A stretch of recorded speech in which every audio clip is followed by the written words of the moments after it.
শুরু করে দিয়েছেন। এমন সময় জিবরাইল সাল্লাম বললেন, ইয়া রাসূলুল্লাহ, ইয়া হাবিবাল্লাহ, হুজুর গো, আপনাকে আমি বড় কথা বলিনি, গালি দিইনি, আপনাকে সুসংবাদ দিয়েছি, আপনাকে মন্দ বলিনি, আপনাকে আমি তুচ্ছ-তাচ্ছিল্য হেয়পূর্ণতা করিনি। আমি আপনাকে আল্লাহর হুকুমে একটা সুসংবাদ দিয়েছি। এই সুসংবাদটা হলো কিনা, আল্লাহর আরশের ডান পাশে আপনাকে বরস্ত করে আল্লাহ রাখতে চায়। আল্লাহ তাআলা এই রক্তমাখা জমিনে, খুন খারাপির জমিনে রাখতে চাই না। আপনি কেন কাঁদছেন বলুন? আল্লাহর নবী বললেন, ও জিবরাইল, শুনে নাও, জেনে নাও, আমি নবী বলছি, শুনে নাও। আমার আল্লাহ পাকের কাছে গিয়ে আমার আরজুটা জানিয়ে দেবে। কি তোমার আরজু বলো? ইয়া রাসূলুল্লাহ, ইয়া হাবিবাল্লাহ, হুজুর আপনি বলে দেন, বলে দেন। বলছে যে আমি আল্লাহর আরশের ডান পাশে থাকতে চাইনি। কেন চাও না বলো, বলো। সঙ্গে সঙ্গে আল্লাহ রসুল বললেন, ইয়া আখি জিবরাইল, শুনে নাও, শুনে নাও, জেনে নাও, জেনে নাও, আমার উম্মতেরা এতিম হবে, এসির হয়ে যাবে, দুর্বল হবে। কিন্তু আমি যখন দুনিয়া থেকে পর্দা নেব, যখন দুনিয়া ছেড়ে চলে যাব, আমার গুনাহগার উম্মতেরা আমার কাছে আরজু জানাতে পারবে না, আমার কাছে আরজুর কথা বলতে পারবে না। আমি সেই সময়টা অপেক্ষা করছি, যে সময় আমার তিরোধাম অর্থাৎ পর্দা নেওয়ার দিন এসে যাবে। আমি এই রক্তমাখা জমিনে থাকতে চাই, কেননা আমার উম্মতেরা যে জমিনে থাকবে, আমি নবী সেই জমিনে থাকতে চাই। কি গো, আল্লাহর নবী আমাদের ছেড়ে গেছে কি? গেছে? যায়নি। সেই নবীর শান আর মান, শওকাত কত বড়, কত পাওয়ার ফুল। শুনে নেন বাবাজি, ভাইরা আমার, আল্লাহ রাসূল সাল্লাল্লাহু আলাইহি ওয়াসাল্লাম যখনই বলেছেন, আল্লাহর কাছে গিয়ে বলছেন, জিবরাইল, ও আল্লাহ সুবহানাহু ওয়া তাআলা, আপনার হাবিব আসতে চায় না, চায় না, আপনার ডান পাশে গ্রস্ত হতে চায় না। আপনার বান্দা বান্দিরা, আপনার নবীর উম্মত উম্মতানিরা যখন এতিম এসির হয়ে যাবে, আল্লাহ নবী বললেন, ও জিবরাইল, বলে দাও, বলে দাও আল্লাহর পাকের কাছে গিয়ে। তাই আমি এসেছি জিবরাইল আপনার কাছে বলতে, ও আল্লাহ তাআলা, আপনার নবীর উম্মত উম্মতানিরা যে জমিনে থাকবে, আপনার নবী সেই জমিনে থাকতে রাজি হয়ে গেছে। কি বাবাজি, ভাইরা আমার, নবীর কত বড় দরদ। শুধু তাই নয়, আল্লাহ রসুল, আল্লাহর হাবিব সাল্লাল্লাহু আলাইহি সাল্লাম যখনই তায়েফে গিয়েছিলেন বাবাজি, ভাইরা আমার, ওই তায়েফ নগরে দিনের দাওয়াত দিতে গিয়েছিলেন। গলা টানছে, একটু গলা টানছে। তায়েফ নগরে গিয়েছিলেন। ওই তায়েফ নগরে যখন দিনের দাওয়াত দিচ্ছেন, ওই দিনের দাওয়াত দিতে গিয়ে ওই তায়েফের জমিনের যত বাসিন্দা ছিল, ওই বাসিন্দারা আল্লাহ নবীর দাওয়াতটা গ্রহণ করেনি। আল্লাহ নবীকে প্রহার করেছে, মেরেছে, এমনকি রাস্তার দুই ধারে পাথর নিয়ে জন যুবক আর মানুষের হাতে পাথর দিয়ে দিয়েছে। আল্লাহ নবী 3 দিন না খাওয়া অবস্থায় আল্লাহ নবী দাওয়াত দিতে গিয়েছেন। ওই দাওয়াত দিতে গিয়ে যখন দাওয়াতের কথাটা বলেছেন, এমন সময় ওই তায়েফবাসীরা পাথর মারতে শুরু করে দিয়েছে। পাথরের আঘাতে আমার নবী দয়ার হাবিব হাবিবুল্লাহ যখন ক্লান্ত পরিশ্রান্ত হয়ে জমিনে পড়ে গিয়েছে, অজ্ঞান হয়ে গিয়েছে, দাঁড় করানো হয়েছে, আবারও মারা শুরু হয়েছে, আবার এক জায়গায় গিয়ে পড়ে গিয়েছে, আবারও দাঁড় করিয়ে দিয়েছে, আবারও মার শুরু করে দিয়েছে। মারতে মারতে তৃতীয় জায়গায় পড়ে গিয়েছে। ওই তৃতীয় জায়গায় যখন পড়ে গিয়েছে, অজ্ঞান অবস্থায় পড়ে আছে, মারের ওপর মার, এত মারা মেরেছিল তায়েফবাসীরা, পাথরের আঘাত, বলা হয়েছে শরীরে গর্ত গর্ত ছিদ্র হয়ে গিয়েছিল। একদিন আল্লাহ রসুলের ছোট বিবি আমাদের আম্মা জান মা আয়েশা বলছেন, ইয়া রাসূলুল্লাহ, ইয়া হাবিবাল্লাহ, হুজুর গো, আপনার গায়ে আমি একটু তেল মালিশ করে দেব, মর্দন করে দেব। আল্লাহ রসুল বললেন, ঠিক আছে আয়েশা, তোমার কথাটা আমি মেনে নিলাম। ও আয়েশা, আয়েশা রে, তুমি তোমার ইচ্ছাটা পূরণ করে নিও। যখনই আল্লাহ রসুল সাল্লাল্লাহু আলাইহি সাল্লাম, আল্লাহ রসুল হাবিবুল্লাহ যখন গায়ের জামাটা যখন খুলে দিয়েছেন, সঙ্গে সঙ্গে মা আয়েশা দেখে বলছেন, ইয়া রাসূলুল্লাহ, ইয়া হাবিবাল্লাহ, হুজুর গো, আপনার শরীরে এত গর্ত গর্ত দাগ হয়ে আছে কেন, আপনি বলে দিন। আল্লাহ রসুল বললেন, ও আয়েশা, শুনলে তুমি সহ্য করতে পারবি না। কেন ইয়া রাসূলুল্লাহ, ইয়া হাবিবাল্লাহ, হুজুর বলেন। আল্লাহ রসুল বলছেন, মা আয়েশার সামনে বলছেন, ও আমার লাল টুকটুকে আয়েশা, হুমায়রা আয়েশা গো, তুমি শুনে নাও, জেনে নাও, তায়েফে আমি যখন গিয়েছিলাম, ওই তায়েফবাসীরা এত প্রহার করেছে, পাথরের আঘাতে আমাকে জর্জরিত করেছে। মুষলধারে বৃষ্টি হলে যেরকম পানির ফোঁটা পড়ে, এক শস্য পরিমাণ জায়গা পাক থাকে না, ওই মুষলধারা বৃষ্টির মতো বৃষ্টি নাই আমার শরীরে পাথরের আঘাত করা হয়েছিল। সেই পাথরের দাগগুলো আমার শরীরে গর্ত গর্ত দাগ হয়ে কালো বর্ণ হয়ে আছে। আয়েশা, আয়েশা রে, তুমি তাদের বদদোয়া করো না। কেন ইয়া রাসূলুল্লাহ, ইয়া হাবিবাল্লাহ, সহ্য করা যায় না। মা আয়েশা খিদে ফেলেছেন, এমন তো সময় আল্লাহ রসুল বলছেন, আয়েশা রে, শুনে নে, জেনে নে, শুনে নাও, জেনে নাও, আমি নবী যখন আল্লাহর কাছে বলতাম, যদি বলে দিতাম, আমার এই দাগগুলো সমান হয়ে যেত, সুন্দর হয়ে যেত, কিন্তু আমি নবী তা বলিনি। আমি কেন বলিনি? শুনে নাও, জেনে নাও, এক একটা গর্তের দাগ দেখিয়ে দেখিয়ে কোটি কোটি গুনাহগার উম্মতানিদের আমি নবী পার করে নেব। হাগো, কোন নবীর উম্মত? আমরা সেই নবী দিবস দিয়েছি, এসে বসতে পারিনি। এর মতো হতভাগা, কপাল ফাটা মুসলমান বলে আর কোনো জায়গায় আছে? এই দাগ দেখিয়ে দেখিয়ে আমি নবী কোটি কোটি গুনাহগার উম্মতানিদের পার করে নিয়ে চলে যাব। সেই নবী দিবস আজকে আমরা বসতে পারিনি, এরকম একটা অস্থায়ী জান্নাতের বাগানেই বসতে পারিনি। হ্যাঁ গো ভাই, বাবাজি ভাইরা আমার, সব মানুষের ভাগ্যে কি মসজিদে জায়গা হয়? জায়গা হয় ভাই, জায়গা হয় কি বলেন না? জায়গা হয়? জায়গা হয় না। সব থেকে কপাল ভালো যার, মসজিদে দাখিল হয় সে। আর এরকম জায়গায় যার কপাল ভালো হয়, সে এসে দাখিল হয়, হাজির হয়ে যায়, কারণ এটা জান্নাতের বাগান। আচ্ছা, মাস্টার, উকিল, ব্যারিস্টার, প্রফেসর যারা হয়, আমার মতো মূর্খ মানুষ কি ওই জায়গায় গিয়ে দাখিল হতে পারবে? হেউড়ো গুঁড়ো মূর্খ মানুষরা তারও কি জায়গা গিয়ে টিচারি করতে পারবে? পারবে না। তার যোগ্যতা সম্পূর্ণ হওয়া চাই, তার মধ্যে গুণ থাকা চাই, জ্ঞান থাকা চাই, তার মধ্যে ধৈর্যশীল হওয়া চাই। কেননা আমি কয়েকটা বাচ্চা নিয়ে তো একটু মাদ্রাসা খুলেছি, এর কত জ্বালা, কত যন্ত্রণা আমি বুঝি। একদিকে বেঁকে থাকবে, কত আর্য করবে। সেজন্য বাবাজি ভাইরা আমার, দয়া করে মেহরবানি করে পাক মাহফিলে চলে আসেন।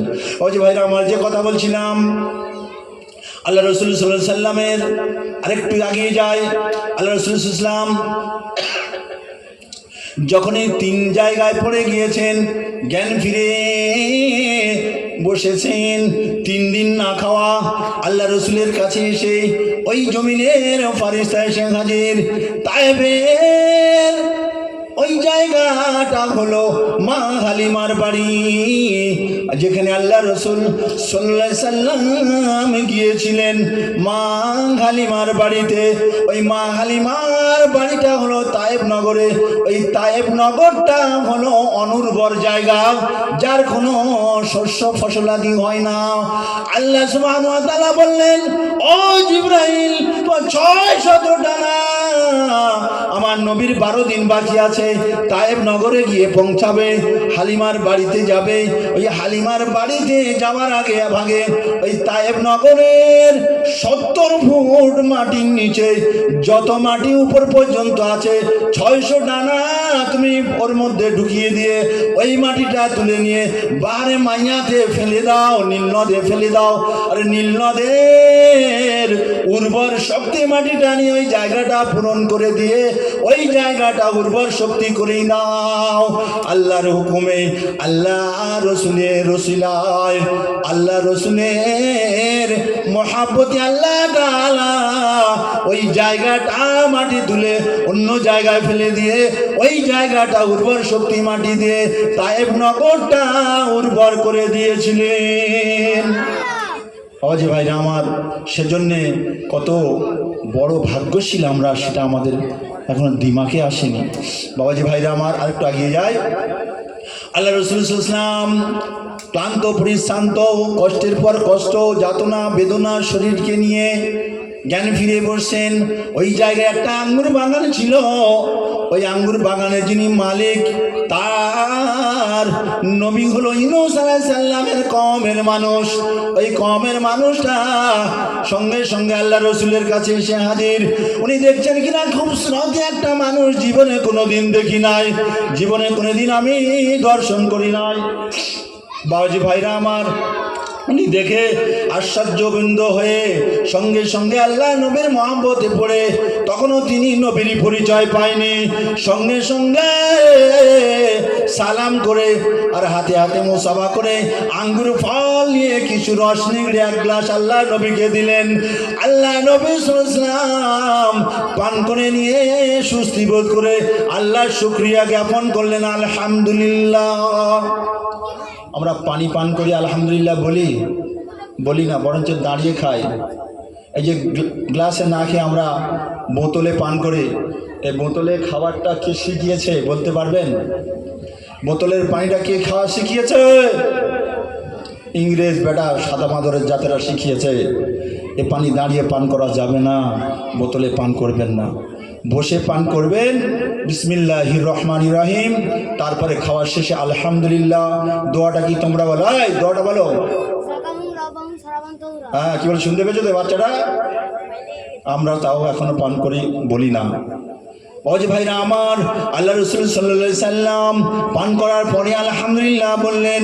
ওই আলহামদুলিল্লাহ বলার সাথে সাথে আল্লাহ রসুল সাল্লাল্লাহু আলাইহি সাল্লামকে জিজ্ঞাসা করছেন, আপনি কে? আপনাকে কোনোদিন আমি দেখি নাই, আপনার পরিচয়টা দিন। আল্লাহ রসুল বললেন, আমি হলাম এই জামানার শেষ নবী। উনি কেঁদে ফেলে দিয়েছেন, সঙ্গে সঙ্গে হাতে হাত দিয়ে কলেমা পড়ে মুসলমান হয়ে গিয়েছেন। বলুন লা ইলাহা ইল্লাল্লাহু মুহাম্মাদুর রাসূলুল্লাহ সাল্লাল্লাহু আলাইহি ওয়াসাল্লাম। আল্লাহ রসুলের কাছে ফেরেশতারা এসে হাজির হলেন, বললেন, ইয়া রাসূলুল্লাহ, ইয়া হাবিবাল্লাহ, হুজুর গো, আপনি একবার ইজাজত দেন, হুকুম দেন, এই তায়েব নগরকে আমরা পিষে দেব, শেষ করে দেব। আল্লাহ রসুল বললেন, না, তা কখনো হবে না। যদি এদেরকে শেষ করে দাও, আমার উম্মতানিদের শেষ করে দাও, প্রাণে মেরে দাও, ছা বাচ্চা যদি একবার শেষ করে দাও, আমি নবী কার কাছে গিয়ে দিনের দাওয়াত দেব? যদি এরা শেষ হয়ে যায়, দিনের দাওয়াত পৌঁছাবে না। কিন্তু আমি বলছি কোনোদিন তা হবে না। আল্লাহ রাসূল সাল্লাল্লাহু আলাইহি ওয়াসাল্লাম হাত তুললেন, বললেন, ও আল্লাহ তাআলা, এরা আমার চিনে না, এরা আমার বোঝে না, এরা আমার চিনতে পারেনি, বুঝতে পারেনি, আমি নবী বলে তাই আমাকে মারধর করেছে। ও আল্লাহ তাআলা, আপনি দয়া করে ক্ষমা করে দিন এদেরকে, আর এদের পরে যারা আসবে তারা যেন আমার নবী বলে মেনে নেয়, জানতে পারে, চিনতে পারে। কি গো, কোন নবীর উম্মত আমরা? এত মার খাওয়ার পরেও 3 দিন না খাওয়া, গায়ে রক্ত ঝরে ঝরে রক্ত শূন্য হয়ে গেছে, তারপরে গর্ত হয়ে গেছে। আল্লাহ নবী হাত তুলে দোয়া করছেন, আমার যদি কেউ মারে আমি তার জন্য বদদোয়া করি। কি করি না আমরা? করি না? আল্লাহ রসুলের আদর্শটা নিয়ে নেন বাবাজি ভাইরা আমার। আল্লাহ রসুলের আদর্শ হলো ক্ষমা করা। আল্লাহ রসুলের আদর্শ হলো কি? ক্ষমা করা। ওমার সাল্লাকা ইল্লা রাহমাতাল লিল আলামিন। যে আয়াতটা আমি পাঠ করেছি বাবাজি ভাইরা আমার, এই আয়াতটার সারমর্ম হলো আল্লাহ রাসূল সাল্লাল্লাহু আলাইহি ওয়াসাল্লামকে এই দুনিয়ার বুকে প্রেরণ করেছিলেন আল্লাহ তাআলা রহমত স্বরূপ করে। আল্লাহ রাসূলকে পাঠিয়েছিলেন কি করে? কথা বলুন, এদিকে কথা বলুন। ওনাকে তো কদিন দুদিন সবসময় তো দেখছি মঞ্চুর মোড়ে ওনার দোকান আছে, সেও তো দেখা হচ্ছে, তো এদিকে খেয়াল করেন। বাবাজি ভাইরা আমার, দরুদ পড়েন আল্লাহুম্মা, জোরে জোরে।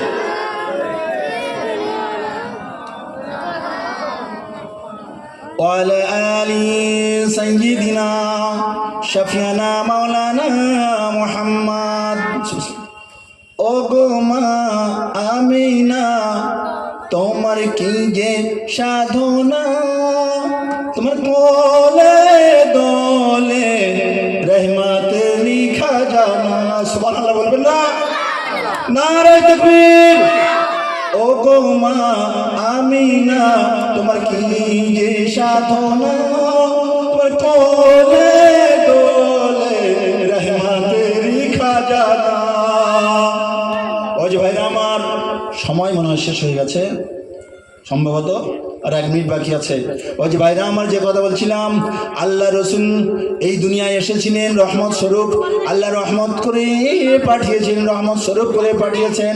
আল্লাহ নবীর আদর্শটা দিলে নেন বাবাজি। সর্বপ্রথমে আপনারা ঘরেতে সালাম কালামের প্রথাটা চালু করেন। আমরা সালাম কালাম দিইনি। আল্লাহ রসুলের আদর্শ হলো সালাম দেওয়া। কাল এই বাচ্চাটা বলেছিলেন, মনে আছে কি? সালাম দেওয়া কি?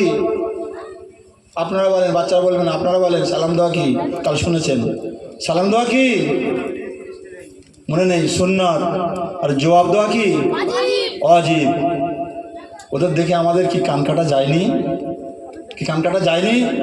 এই জন্য করে সর্বপ্রথম সালামের প্রথা চালু করুন বাড়িতে। স্বামী স্ত্রীকে সালাম দেবে, স্ত্রী সালাম দেবে স্বামীকে।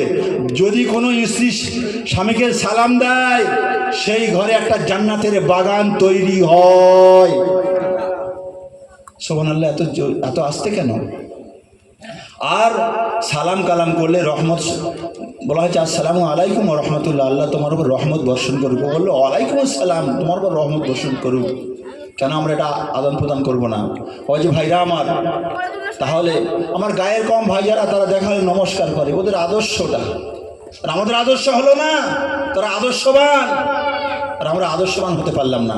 সেহেতু আমার শেষ কথা এই, আপনারা আল্লাহ রসুলের আনা 5 ওয়াক্ত নামাজ আপনারা কায়েম করবেন, আজ থেকে পাল্টে যান। দ্বিতীয়ত সালাম কালাম বাড়িতে আর চালু করে দেবেন। তৃতীয়, দস্তরখানা বিছিয়ে খানা খাবেন। এই দস্তরখানার বাইরে কি খানা খাবেন না, এটা আমার অনুরোধ, পায়ে ধরে বলে যাচ্ছি। যে বাড়িতে 3 খানা আছে, দস্তরখানা, পাখানা আর হলো গোসলখানা, সেই ঘরেতে জান্নাত আছে। বুঝে আসেনি? আল্লাহ রসুলের আদর্শবান হয়ে যান। আমি আমার এই পর্যন্ত সংক্ষিপ্ত ওয়াজ নসিহত বক্তব্য শেষ করলাম। ওমা আলাইনা ইল্লাল বালাগ। আসসালামু আলাইকুম। দরুদ শরীফ আল্লাহুম্মা